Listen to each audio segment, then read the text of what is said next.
Hi and welcome to Zagreb's main station. Today we're boarding a modest international train, but don't let appearances fool you. This vital link once carried the storied Simplon Orient Express, whisking travelers from Istanbul to Paris. We'll trace its scenic path along the Sava River, witness a unique locomotive change at Dobova, a legacy of the Italian era, and discover whether this really is the best way to travel between these two capitals. History, mystery and engineering all in one journey. Come along! Here we are outside Zagreb Glavni Kolodvor, or Zagreb main station in English.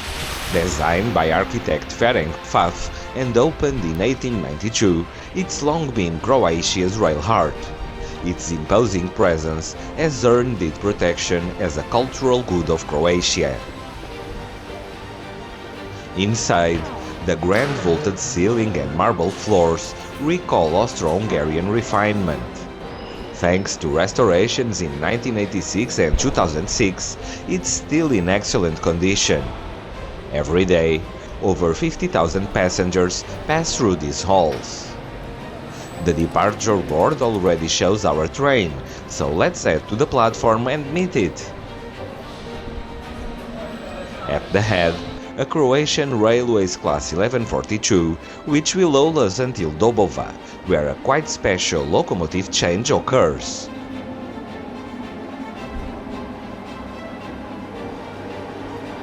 Time to board and discover what joys this varied trip will bring us.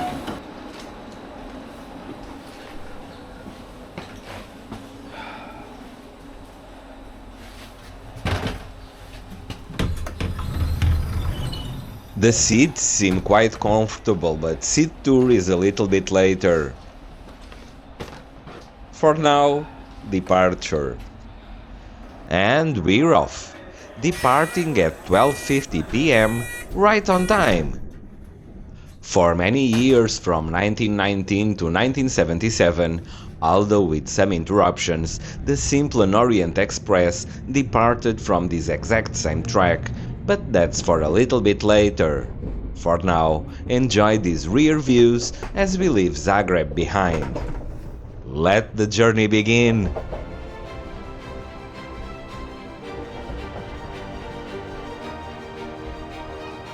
And as usual upon departure, today's trip map.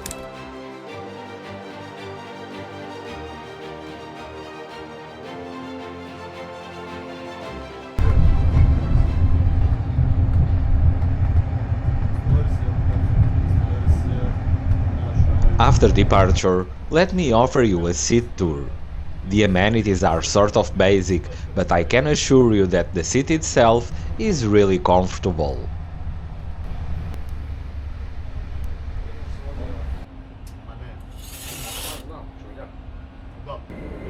Our first stop is Zaprešik, about 15 kilometers from Zagreb, a town with roots in the Neolithic, first mentioned in 1094 and home to around 25,000 people. Once a farming community on the Sava's floodplain, it grew into a manufacturing city specialized in ceramics and metalworking, helped by the rail connection to the capital. Today, it blends small-town charm with easy access to Zagreb, making it a commuter favorite. For us, though, it's just a short stop on our way to Slovenia. Moving forward with our trip, it's a good time for a train tour. Also, it's worth mentioning that even if I'm taking this train only between Zagreb and Ljubljana, it originates in Vinkovci, in the east of Croatia, near the border with Serbia, and goes all the way to Villach in Austria, a total of 9 hours. The accommodations are okay and quite clean, but a bar or at the very least a rolling minibar would be most welcome.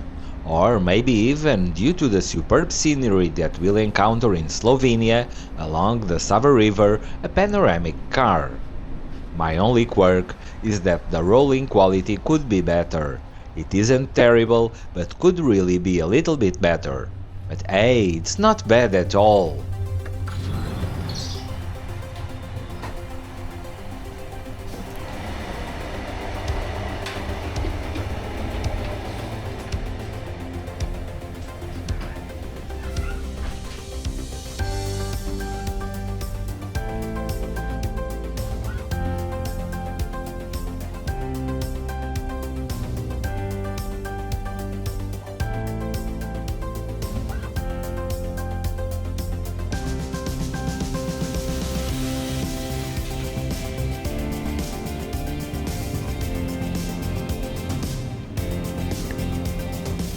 Outside, we keep running fast towards Slovenia, with Sutla being the last station we pass in Croatia, with the border about 1 kilometer ahead. Interestingly, here it isn't marked by the Sutla River, which actually sits about 300 meters before. Finally, we pull into Dobova, Slovenia's border station, where we will swap the Croatian Railways Class 1142 for an OBB Siemens Taurus Class 1200. I'll show you the swap in detail, but first, a bit of Slovenia's unique electrification in the context of former Yugoslavian railways. Electrification of what is now Slovenian railways started in 1936, when parts of what is now Slovenia were part of Italy. For that reason, those early electrifications were made using 3000-volt direct current, the Italian standard.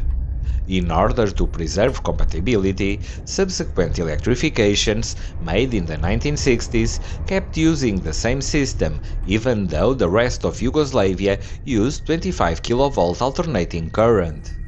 And this is why, still today, Slovenia has a different voltage than Croatia. But let's move on to the actual locomotive change. Once we stop, the 25 kV alternating current locomotive is uncoupled and its pantograph is lowered. The catenary power is then switched off and immediately reactivated, but this time at 3000-volt direct current for Slovenia's network. Next, the OBB Taurus arrives, is coupled onto the Croatian locomotive and tows it away.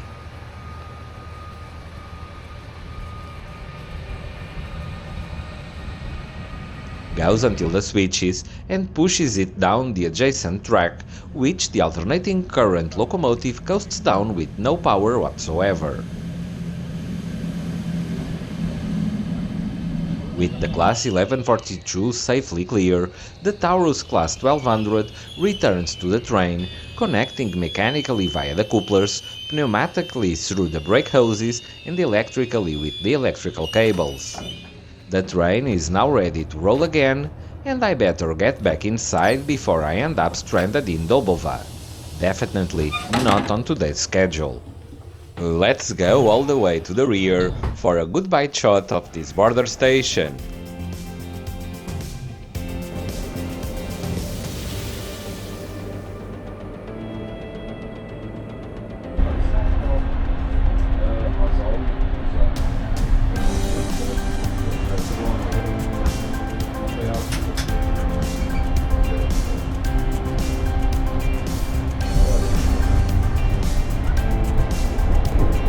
Shortly after Dobova, we get the first glimpse of the Sava River, providing us with spectacular views all the way to Ljubljana. These are the exact bends once seen by passengers of the Simplon Orient Express between 1919 and 1977. But didn't the Orient Express travel via Vienna, Budapest and Bucharest? Well, yes, but there were several routes used by trains branded as Orient Express. This line was run by the Simplon Orient Express, which traveled between Istanbul and Paris via Sofia, Belgrade, Venice, Milan, the Simplon Tunnel, and onward to Paris. This makes this route a very storied one. But there's more. I'm sure you've heard about Agatha Christie's book Murder on the Orient Express. Hercule Poirot boarded the Simplon Orient Express in Istanbul, so the characters involved in the thriller would have had woken up and had lunch, enjoying these exact bends and marveling at this exact scenery. Let's hope that they enjoyed it as much as I expect you to. I'll stay quiet for a short while now, allowing you to soak in the views and reflect on the acclaim and history of this route. I'll be back before our arrival in Ljubljana. Enjoy!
We're arriving in Ljubljana, the central hub of Slovenia's rail network.